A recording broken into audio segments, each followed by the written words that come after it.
Started from Mughal period, Kabutarbazi has seen royal following back then. There are many noticeable remains of Mughals in Chandni Chowk, but Kabutarbazi is one of the prevalent practices carried forward. There are as many as 1,500 houses which are involved in this royal hobby. These kabutarbaz may not be royal now, but their passion for the sport certainly is. Walking us through this royal hobby, we are accompanied by 3 retainers of Kabutarbazi, one of whom have been practicing for over 60 years.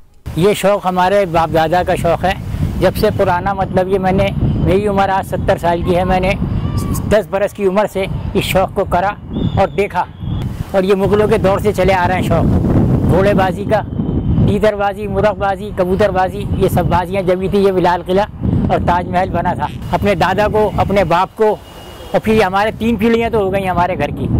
Kabutarbazi as a sport only happens over 3 months, but pigeons are taken due care of during rest of the year.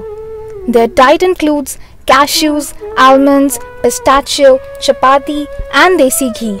Ayurvedic herbs are often used for cleaning pigeon's body. हमारा शौक चलता 3 महीने, दिसंबर है, जनवरी है, फरवरी है। 3 महीने हमारा शौक रहता है कबूतरबाजी का। बाकी हम इनको बिठा के खिलाते हैं फिर कबूतरों को। इनको बड़ी बड़ी डाइट दी जाती है। खाने के अंदर इनको बादाम है, पिस्ते हैं, ड्राई फ्रूट बहुत दिया जाता है, देसी घी दिया जाता है। एक रोटी पकाते हैं इनकी, उसके अंदर रोटी में मिला के और फिर छोटी छोटी गोलियां करके इनको खिलाया जाता है। इसको तो अपनी औलाद की तरह से पालना पड़ता है। खुराक भी इसको खूब देनी पड़ती है। इसको उड़ाते हैं, खिलाते हैं, सदाते हैं, समझाते हैं इसको। ये अभी आसमान पे उड़ता है, इसको हम आवाज़ देते थे, आ जाता है हमारी आवाज़ पे। इसको सिखाते हैं हम। फिर इसकी जड़ी बूटी होती है, वो इसको पिलाते हैं। Various breeds of pigeons are involved in Kabutarbazi, but Hyderabadi pigeon is regarded as the ideal breed for champion races, followed by Patiala and Agra Shahi pigeons. The famous breed of pigeon used for carrying messages is known as Hummer pigeon. It could travel over 1,000 kilometers to deliver a message. पटियाले होते हैं, देसी होते हैं, हैदराबादी बोलते हैं, इसे लाल ज़रत कुमरिया बोलते हैं, इसे काला चांदना बोलते हैं। अलग अलग कंपनी के होते हैं ये। इसमें सबसे अच्छा हैदराबादी माना जाता है। नंबर 2 पे पटियाला, नंबर 3 पे आगरे शाही कबूतर। नस्लें इसमें बहुत हैं। वो कबूतर जो नस्ल जो पर्चा लेके जाते हैं उनको हुमर कबूतर बोलते हैं। जी हाँ, वो ऐसा 1000-1500 किलोमीटर का रास्ता तय करता है वो कबूतर। There are various competitions and lucrative prizes for Kabutarbazi. Our most experienced handler of pigeons shares his best experience of Kabutarbazi. According to him, Kabutarbazi is the royal sport for royal people. But most important thing of all is performance, appraisal of pigeon as its handler.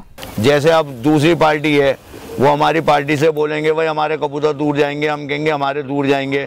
तो बीच का कोई आदमी ऐसा होता है कि जिसका जो इनामात रख देता है, कोई शील्ड रख दी या कोई ट्रॉफी रख दी कि भाई जिसका कबूतर दूर जाएगा हम उसको ये इनाम दिया जाएगा।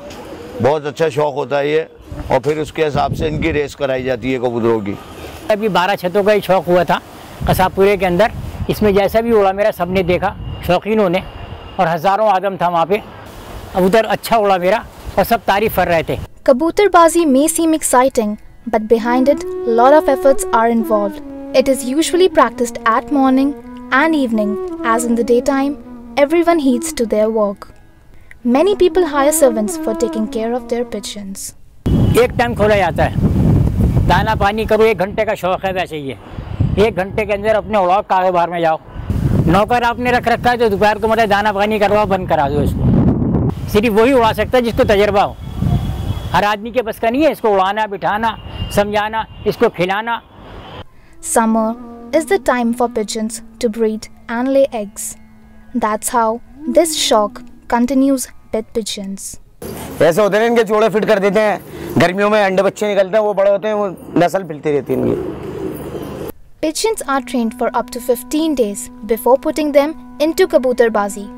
Food is the most important part of training, from which pigeons learn to identify roof of their handler. It is commonly said that air passed from pigeon's feather prevents TB.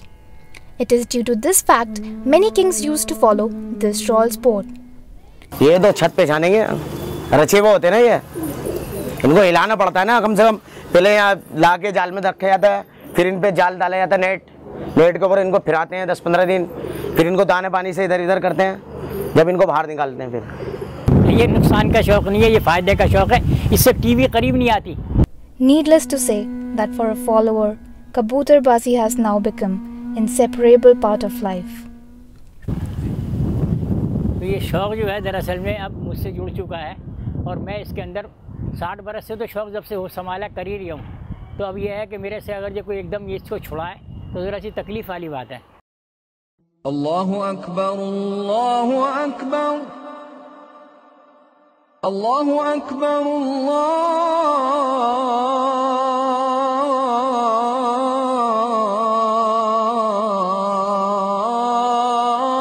अल्लाहु Akbar. It is admirable to see Kabutarbaz practicing their compassion for pigeons, who indeed have universal symbolization of love and peace. We must be grateful to retainers of Kabutarbazi for keeping this unique hobby alive, and people of Chandni Chowk for allowing this to happen.